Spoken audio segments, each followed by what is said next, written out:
Hungarian Folk Tales. The Princess, 3 Pigs and 3 Birthmarks.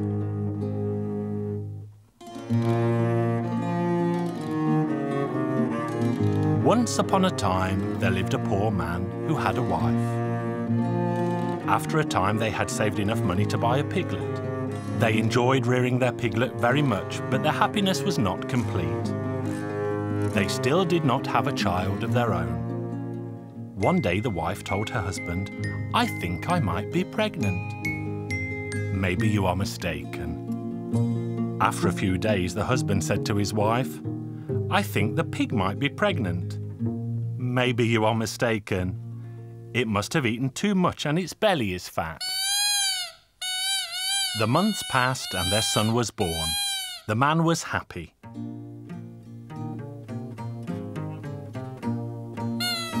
He went to the pigsty to feed the pig, and what did he see there? 3 little piglets had also been born that day. Everyone in the house was happy. As the young boy grew up, he took the pigs to graze in the meadow at the end of the king's garden. The boy had a flute, and he liked to play it for the pigs to dance. One day, the young princess saw the pigs dancing in the meadow below. "For how much will you sell me a dancing pig?" "For no money at all if you lift your skirt to your knee." "What use is that to you? Would you rather not have a bag of gold?" But the boy said he did not want the gold. Then the princess suddenly changed her mind and lifted up her skirt to her knee. And the boy gave her a pig. When he arrived home in the evening, his father asked the boy, "Where is the missing pig?" "The wolf has taken it. He will pay the price." The boy returned to the king's garden with his pigs the very next day, where the princess saw him and asked again, "For how much money will you sell me a second dancing pig? For the first one will not dance alone." "For no money at all if you lift your skirt up to your waist." "Would you rather not have a bag of gold?" But the boy said he did not want the gold. The princess hesitated for a second and then pulled her skirt up to her waist. And the boy gave her the second pig. When the boy arrived home that night, his father asked, "Where is the second missing pig?" "The wolf has taken him. It will pay the price." On the third day, the boy went back to the same place with his last pig, where he found the princess waiting for him. "For how much will you sell me the third dancing pig, because the first 2 will not dance without the third?" "For no money at all if you lift your skirt up to your neck."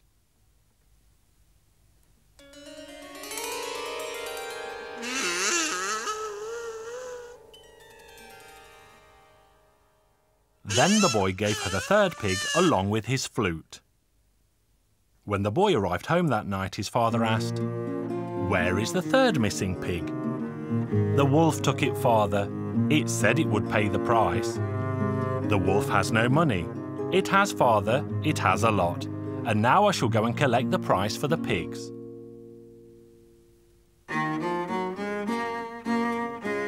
When the boy arrived at the palace gates, a guard asked him, "What do you want here, little boy?" "I came to the princess to get the price for my pigs." The guard went to the princess and told her that a boy had come to be paid for the 3 pigs. The princess simply said, "Fill a bag with gold and give it to him."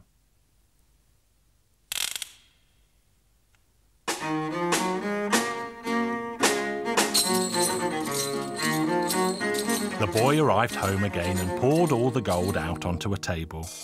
The boy's mother and father had never seen so much money in their lives before. The next day, the king announced that his daughter had 3 birthmarks on her body, and any man who could tell him where they were could marry her. But any man who made a mistake would be beaten for his troubles. Hearing this, the boy said, "Father, go to the market and buy me the strongest horse, the finest saddle, a beautiful suit and a silver sword, but do not bargain and pay the proper price." and off the boy set for the royal palace. As he was riding, he met a prince and a young baron, who asked the boy, "Where are you going, young knight?" "I'm riding where I like." "What is your name?" "It is what it is." "Look, let's ride with him, he knows a lot of jokes." And from then on, they called him the Joker. As they were riding, the sun set and they found themselves on the shore of a large lake. After the boy fell asleep, the prince and the baron drove a stick into the centre of the lake and fastened the boy's horse to it. When the boy woke, he saw what they had done to his horse, but he did not say a word. But he cut the hide on the legs of the other horses and rolled it up to the knee. Then he fell asleep again.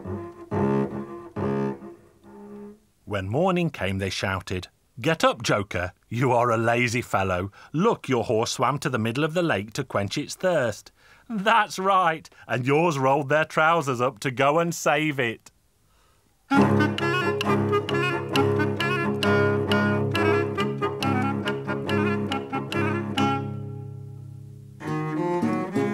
All three reached the palace the next day. There were many princes, barons and gypsies gathered, but none of them knew where the princess had her birthmarks, and each received 60 strokes of the cane for his troubles. The baron thought it best to go in with the boy, as he might find out the answers. The boy said, "Venus is shining on her delicate belly." "That's right," said the king. "Why did you say that? That was exactly what I wanted to say." "The sun and the moon radiate their beams from her bosoms." "That's right," came the reply. "That was exactly what I wanted to say," said the young baron. The courtiers began to discuss the result. Their decision was that the princess and the three young men should go to the same bed, and the one she turns to will be her husband. And that's what they did. The boy had a good stock of sweets and cakes in his pockets, and he ate them noisily. "What are you eating?" the baron asked. "The heel of my boot." "Take off your boot and eat its heel." So the baron tore the heel off his boot and offered a part to the princess. "Please have some, my dear." The princess could not chew the leathery heel, and she kicked the baron out of the bed. Then she turned towards the boy, who gave her sweets and cakes. The next morning the door was opened and they saw that only the boy was in the bed, while the baron hid in shame. The baron got 60 strokes for feeding the princess with the heel of his boot, and another 60 strokes because he did not know the whereabouts of her birthmarks. And so the boy married the princess, and they had a fabulous feast, and all were invited, both rich and poor.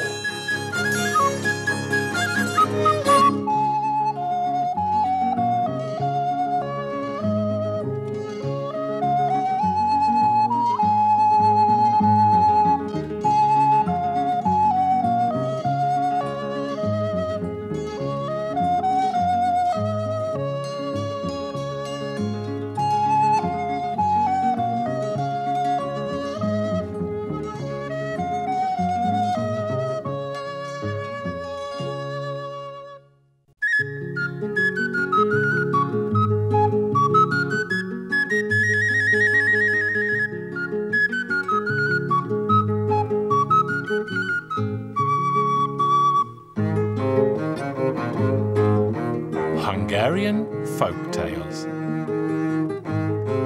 The Mayor's Clever Daughter.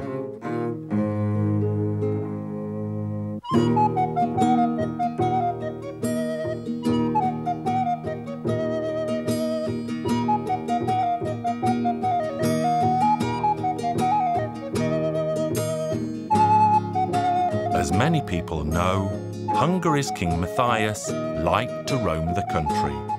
Once he walked into a tiny village to see how the local people lived.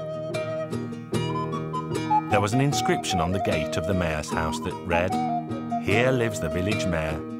Here he lives with no trouble or care." King Matthias made a note of these words and scribbled the mayor's address down in a little book. If your life's so carefree, Mr. Mayor, then it's my job to give you something to worry about, he thought. Then the king returned home.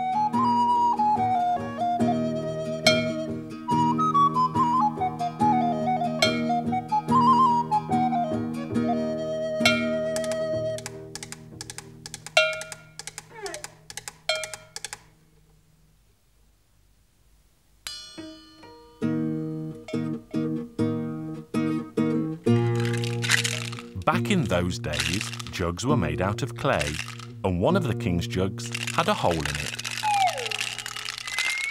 So King Matthias sent the jug down to the mayor, saying that he should mend the jug, or else have his head chopped off.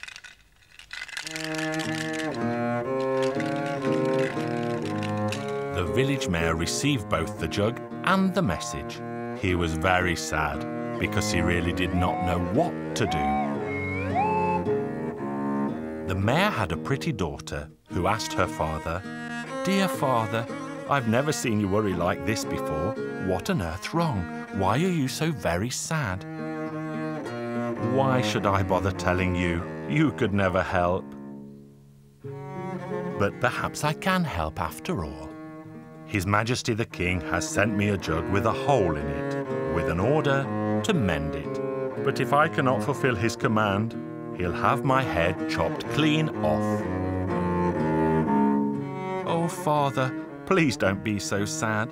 Send the jug back to the king with a message that he should turn the jug inside out, as material is always mended on the other side."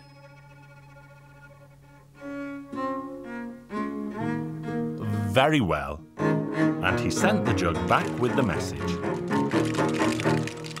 This was a brilliant idea because the jug could never be turned inside out.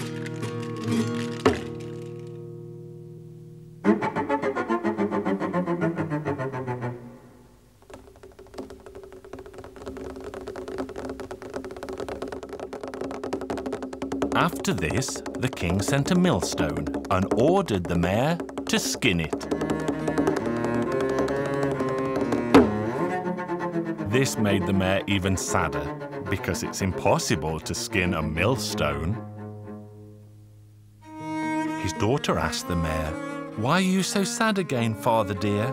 "My sweetest daughter, you definitely won't be able to help me this time, but perhaps I can help you after all. His Majesty has sent me a millstone and ordered me to skin it. If I do not obey him, I shall have my head lopped off. But it's really not a problem at all. Write a letter to the king, asking him to have the millstone slaughtered, because no beast can be skinned before it's had its throat cut, and so the king should do the same to the millstone first."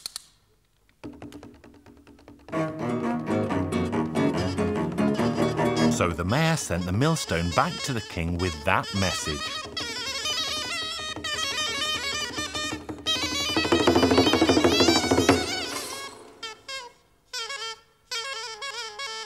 The idea proved to be brilliant, and so this time the king ordered him to visit him at the palace.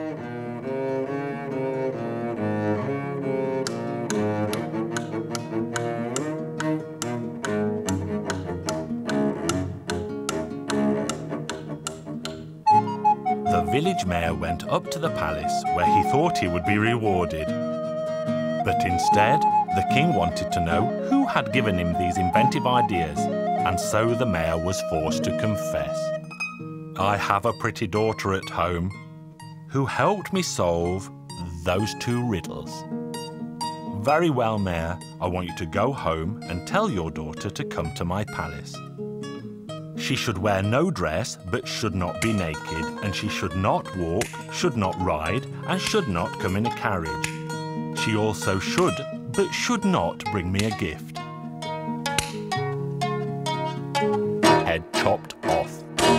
So the mayor went home in very low spirits.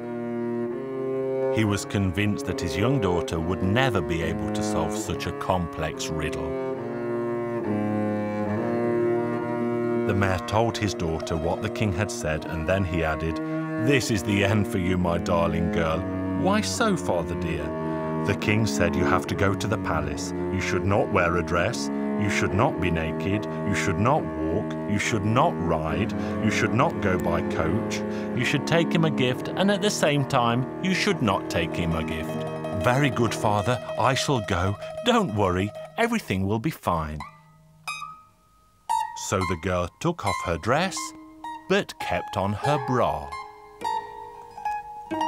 Thus she was not wearing a dress, but at the same time, she was not naked. Then she took a billy goat and put one of her feet on the back of the goat and walked on one foot on the edge of the road. She then took a white dove and carried it in her hand, and this is how she went to the palace to see the king.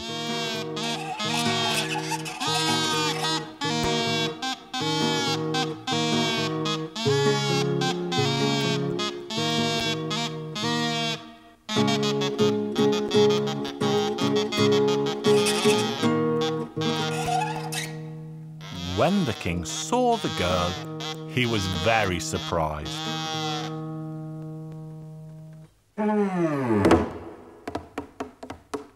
Then the girl spoke to the king and said, "Your Majesty, I present myself upon your order." "This is your gift," she said, and let the dove fly away. Thus she took, and she did not take a gift. Then the king said, "Everything is fine, my girl, but tell me, why did you not hide your private parts instead of your bosoms?" And the girl replied, "Your Royal Highness, my private parts were created by God, but I grew my bosoms myself. I am ashamed of them, and that's why I hid them."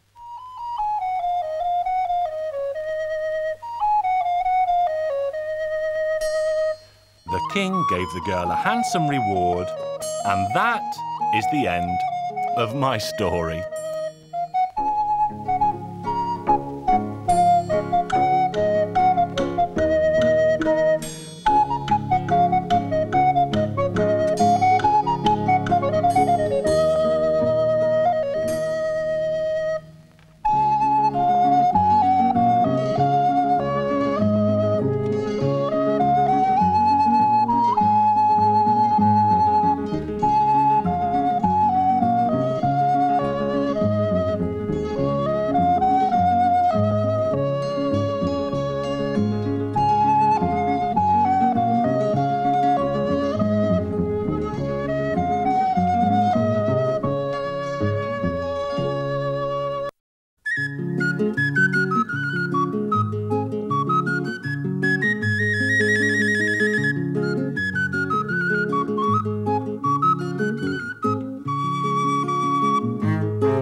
Hungarian Folk Tales.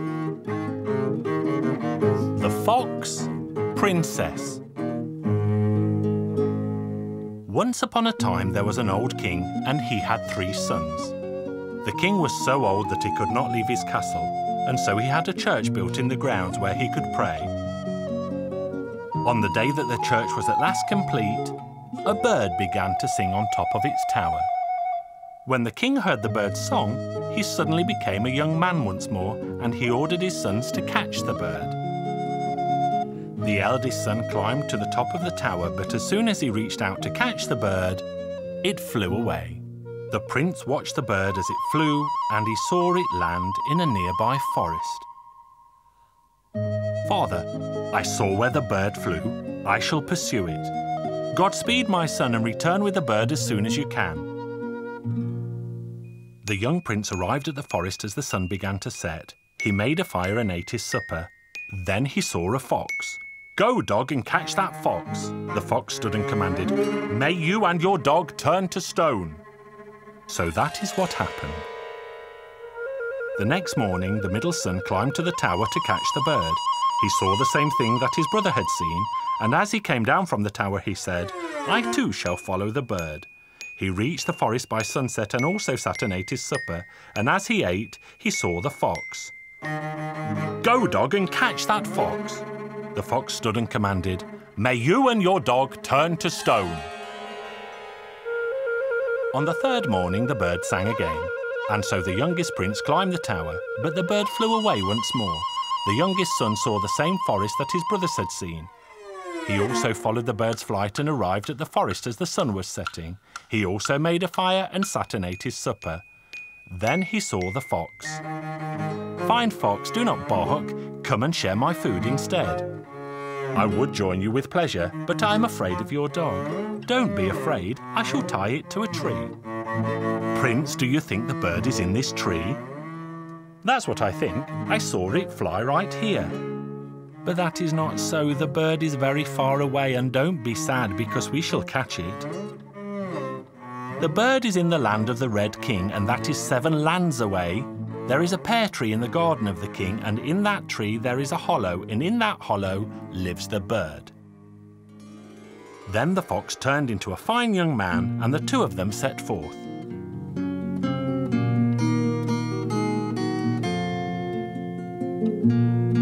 After many days and nights, they arrived at the city where the Red King lived. And as they approached the royal garden, the fox said, "This is the pear tree, Prince. It won't be hard to catch the bird, but there is one difficulty. As you climb down the tree, try not to bite a pear because the tree will make such a noise that it will wake all the guards in the royal palace." As the prince climbed back down the tree, he took a breath and opened his mouth so wide that a pear popped between his teeth and he bit on it by chance. The guards ran to the garden and caught the young prince. The Red King said, "I see you are a prince. I should have you executed, but I will spare your life on one condition." "What would that be?" "There is a beautiful palace on the shores of the Red Sea. In that palace lives a beautiful princess. If you bring her here, I will pardon you. I have one life, I have one death. I shall do my best." "Again you took a difficult task. I won't let you do it alone. I shall take the task myself because you were good to me, unlike your brothers." The prince and the fox journeyed on and soon reached the shores of the Red Sea. The fox tore off a gigantic leaf and shaped it into a boat with oars. Then they sat in the boat and crossed the sea. And as they reached the far side of the sea, the fox kicked the boat and it turned into a pair of golden shoes, and the fox turned into an old cobbler with a long white beard. The fox then walked to and fro in front of the beautiful palace with the golden shoes in his hands. The princess shouted down to him, "Poor cobbler, bring those golden shoes to me and I shall buy them." "I'm sorry, your highness, but I am very old and cannot climb stairs. Would you be so kind and come down to try them on?" So the princess ran down to try on the shoes. They fit her beautiful feet perfectly. Then the old man shouted, "Little shoes, take all 3 of us to where we want to be." And they found themselves back on the far side of the sea in a flash. Then he asked the princess, "Tell me, do you know the Red King, as we came here to take you there?" "Of course I know him. I shall never marry him. I would rather die." "What would you say to the prince, your majesty?" "I should like to marry him even though he had me kidnapped." "Worry not, princess. You shall marry him and I shall marry the Red King."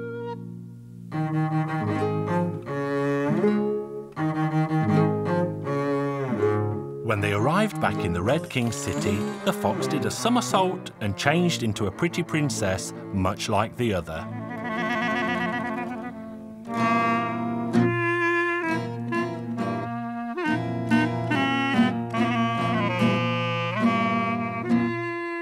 When the Red King saw the princess, he was delighted.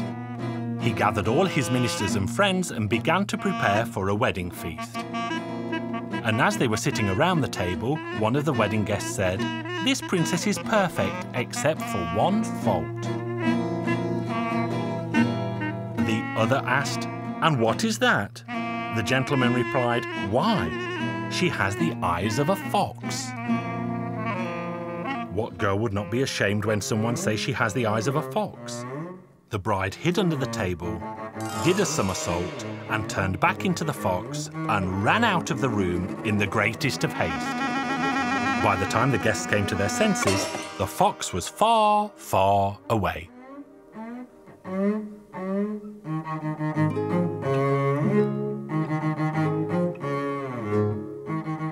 3 of them continued their journey home, and as they passed the forest, they saw the place where the prince had given supper to the fox. Here the fox jumped down and said, "Do you see these figures of stone?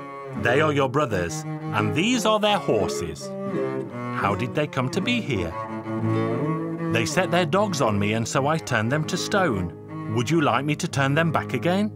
"Of course I would. Every man loves his brothers." "Very well, I will turn them back, but you may be sorry I did." The fox then walked over and patted the stone statues. "Rise up and live once more." Both of them stood up, and the fox said, "Well, dear prince, I shall travel no further with you." They bid farewell to each other, and the fox left. The 4 of them travelled home together, but they soon began to quarrel. Was it fair the youngest son should marry first? So the 2 princes decided to kill their youngest brother. The eldest prince cut off his head with his sword. The fox knew this would happen, and it ran to find the head a distance from the body.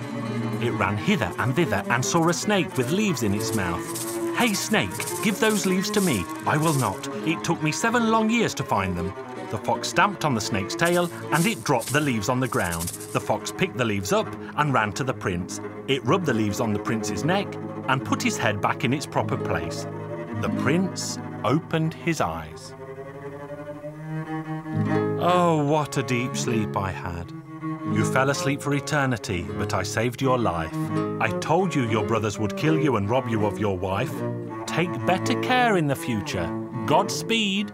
And then the fox vanished. The boy arrived home to his father with a little bird in his shirt. He placed the bird on top of the clock. The bird began to sing a beautiful tune, and the old king sprang to his feet like a young man once more. "Who brought this bird to me?" "It was me, father," said the youngest one. "What should I do with your troublesome brothers?" "Your Majesty, dear father, give them money and horses and let them go on their way. I never want to see them here again." And the 2 princes were banished from the land. The youngest prince married his beautiful bride, and they both lived happily ever after.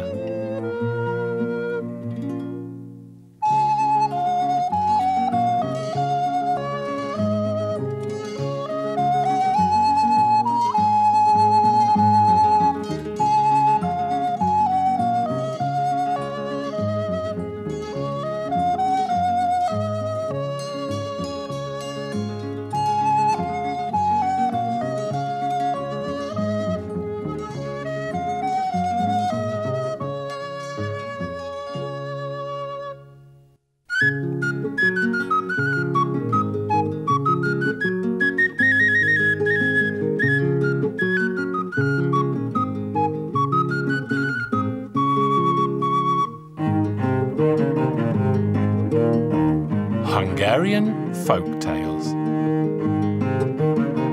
The Simple Prince.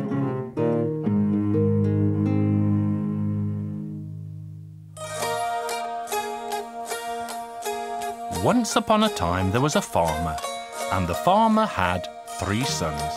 One of his sons was very simple, and he was the youngest.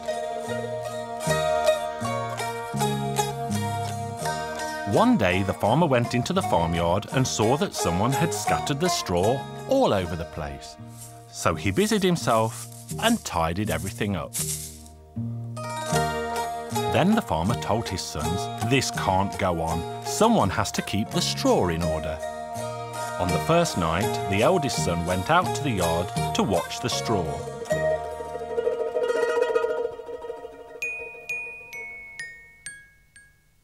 But the boy became hungry and began to eat. All of a sudden, a tiny mouse appeared and sat staring at the boy. So the boy took off his hat and trapped the mouse, but the mouse vanished. Then the oldest son felt drowsy, and he fell fast asleep.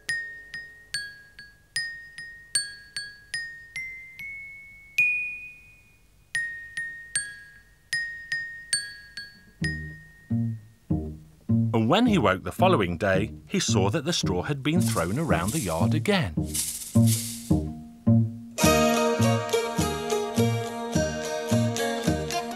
following evening, the middle son went out to guard the straw in the farmyard. He was eating his supper when the mouse appeared. He also tried to catch the mouse with his hat, but the mouse vanished. So the boy went to sleep.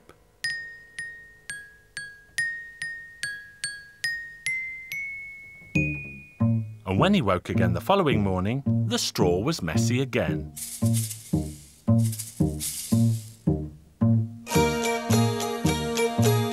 On the third day, it was the youngest son who went to the yard. His elder brothers teased him and insisted that he was too stupid to guard the straw. But young John still went out and sat in the yard. The little mouse appeared and stared at the boy. Then young John saw the mouse and gave it a bite to eat.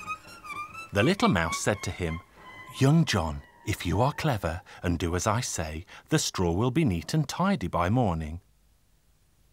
A horse comes into the farmyard at night and it kicks the straw around. But you mustn't be afraid. I will give you a bridle and you must throw it around the horse's neck and sit up on its back.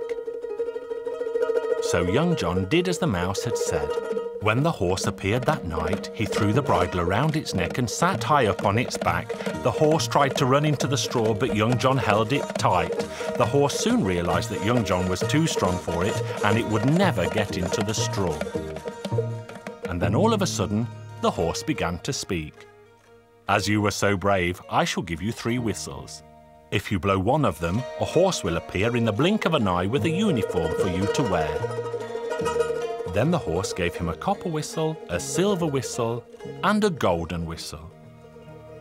When he returned home, young John said to his father, "I kept the straw safe, it's still neat and tidy." So then the father addressed his other 2 sons. "You see, you said he was the simplest of you all, and yet he was the only one who managed to guard the straw." The king's beautiful daughter had made up her mind to marry, and she set the following challenge. In front of the castle stood a mighty glass mountain, and on top of that a solitary pine. And on the highest branch there was a slipper that perfectly fit the princess's foot. And the young princess announced that she would marry the man who could bring the slipper back to her. Brave young men from all 4 corners of the land came to try their hand, and young John's brothers went up to the palace to see who would get the slipper. John wanted to join them too, but they refused to take him. Then John had an idea. "You go, my brothers, I shall be there anyway." Then young John blew the copper whistle and a copper horse appeared with a gleaming copper uniform. John put the clothes on, climbed up on the horse and rode towards the glass mountain. When the princess saw him, she sighed and said, "I wish it were him who could pick up my slipper," but he only rode halfway up and back down again. When his brothers got home, they told him what they had seen. "I saw it too, from the top of the wall." His brothers were angry with him, and they knocked the wall down to stop him spying on them. The competition continued the following day, and his brothers attended again. This time John blew his silver whistle. This time a silver horse appeared with a sparkling silver suit, and when he rode up in front of the palace, the princess was even keener for him to win. But young John only managed to ride halfway up and down again. At home, his brothers told him what they had seen. John said, "I saw it too, from the barn roof." And his jealous brothers burned the old barn down. On the third day, his brothers went again to see the competition. Now John blew the golden whistle, and a golden horse appeared with a glistening golden uniform. The young princess saw him at once. "This is the last day," said the princess. "I hope he will bring my slipper back." John rode all the way up to the top. He picked up the slipper and disappeared over the other side of the mountain, taking the golden slipper with him. The princess was sad because she had no idea where the handsome hussar had gone. Young John returned home. Then his brothers arrived back and told of what they had seen. They said they had seen a brave hussar, better still than the two before, who had ridden up to the top of the glass mountain, picked up the golden slipper and vanished down the other side. And they said the princess looked sad. Then young John said, "I saw everything too from the corner of the house." His brothers were so furious that they knocked the old house down. The king issued a decree that the young man possessing the golden slipper should present himself at the palace at once, but nobody came. Then they began to search the homes of the local people, and they also searched young John's house. "Is there anyone else living here?" they asked the two brothers. "There is another boy, but he is no more than a simple fool." "That is no matter," they said. "We want to see him too." Young John had a little bag that he always carried wherever he went. They searched the bag and found the golden slipper. His brothers were stunned by the sight, and they had no idea how he had come to have the princess's slipper. Then they were ordered to take young John to the palace, where he was to marry the pretty princess. The king's men asked John where was the suit he was wearing when he picked up the slipper. Then young John blew all three whistles, and all three horses appeared with all three suits. Then young John put on the golden uniform and gave the other two to his brothers. Then he presented the slipper to the princess, and the wedding festivities began. The wedding party was so very jolly that I think they may still be making merry to this very day.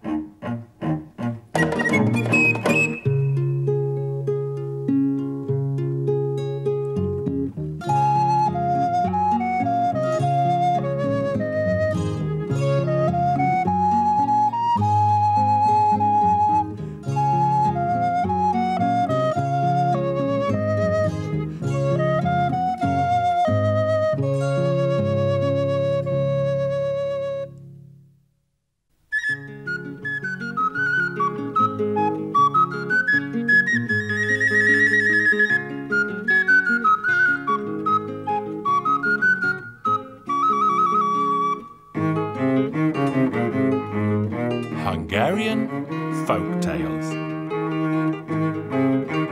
The Two Princes with Hair of Gold. Once upon a time there was a young prince who left his home looking for a bride. He was riding through a village when three girls watched him pass. The eldest girl said, "If that prince married me, I would make him wear a linen shirt." That was a joke, of course. The middle girl said, "I would make him sleep on a sack of straw." And the youngest girl said, "Well, if he married me, I would give him two sons with hair of gold." The prince's coachman overheard all of this, and he told his master. So the prince said, "Go and get the girl who said she would give me two boys with hair of gold." The coachman called the girl over, and the prince told her to join him in his royal carriage.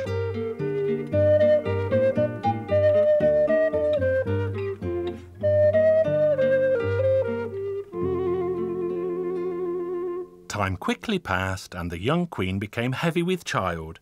But before she could give birth, the king had to go and fight. There was an old witch in the court who had teeth of iron, and she had a daughter. She would have liked the king to have married her daughter, but when he married another, she hated the young queen very much. When the king went off to war, she said to herself, "Just wait, queen, you will pay for all of this."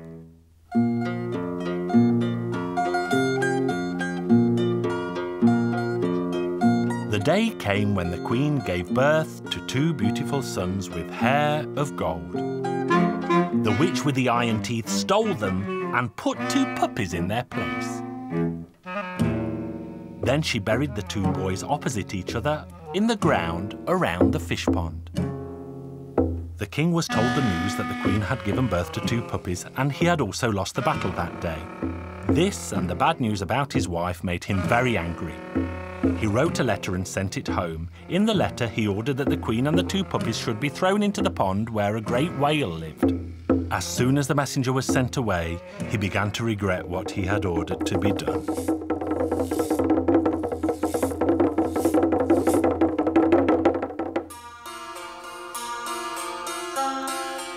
When the king arrived home from the battle, he married the witch's daughter.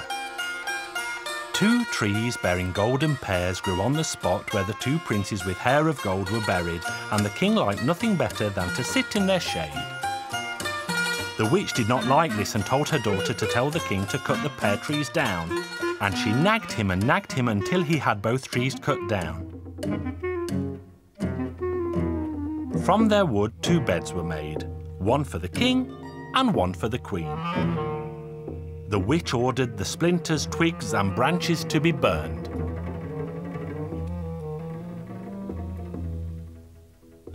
But no one noticed a passing goat that gobbled up 2 small twigs from the tree.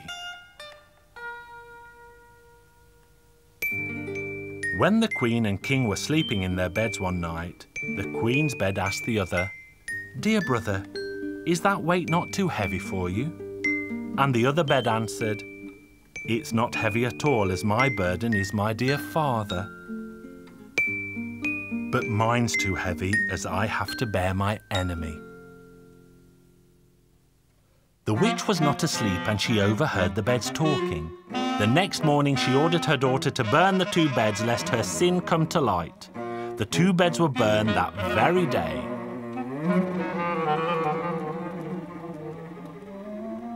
The witch with the iron teeth and her daughter were now convinced that they faced no more threats. But then the goat gave birth to 2 kids. The 2 little kids had hair of gold. The witch was shocked when she learned of this. She told her daughter to ask the king to have the 2 kids killed, and she could only recover if she ate their meat. The goat kids were killed, and the witch ordered that every strand of their golden hair should be cleared away. But as the kids' innards were washed in the stream, 2 little pieces turned into 2 goldfish. The 2 fish grew and grew until they were caught by a fisherman one day. He pulled the net to shore, and his joy turned to shock when he saw the 2 goldfish turn into 2 handsome young men with hair of gold. The 2 princes had been buried 17 years before, and so now the 2 young men were 17. They duly thanked the fisherman for catching them and asked him to take them to the king, as they knew a fine poem they wanted to recite for him. They knew they would be rewarded for their performance, and they promised to give this reward to the fisherman for his troubles. The fisherman shook all over with fear, but he agreed to take the 2 young men in the hope that he would receive a rich reward. The young men were announced to the king, and the king gave the order to let them in. The witch with the iron teeth saw what would happen, and she tried her best to keep them out. But the king eventually met the 2 youths in spite of all her tricks, and she tried to follow them in and convince the king not to believe the 2 young men. But the king resisted, saying, "Don't meddle, mother-in-law. This is my business and not yours." The 2 young men recited a poem to the king, and in that poem they told him their mother's story and their own. They told the king that the whale had swallowed their mother alive and that she was still alive inside the whale's belly. They told the king to catch the whale and they would recover their mother. They also asked the king to richly reward the fisherman for his good deed.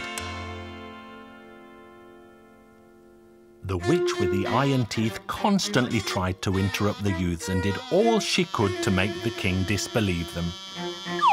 But the king paid all his attention to the 2 young men. The first thing the king did was to order that the whale be caught. The queen emerged from the whale alive, and the king begged her to forgive him. She had survived the ordeal intact. Then the king ordered his 2 sons and wife and the witch and her daughter to appear before the royal council.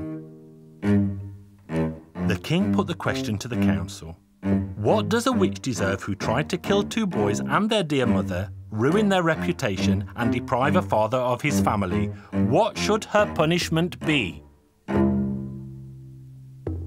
So the royal council ordered that the witch and her daughter should be tied to the tails of 2 horses and dragged through the city. Then they had to be chopped into 4 and their bodies nailed to the 4 corners of the city. The queen and her 2 sons begged for mercy for both of them, but to no avail, and the sentence was duly carried out. The king gave a rich reward to the fishermen. There was a fabulous feast, and the people of the land and the royal family lived happily ever after.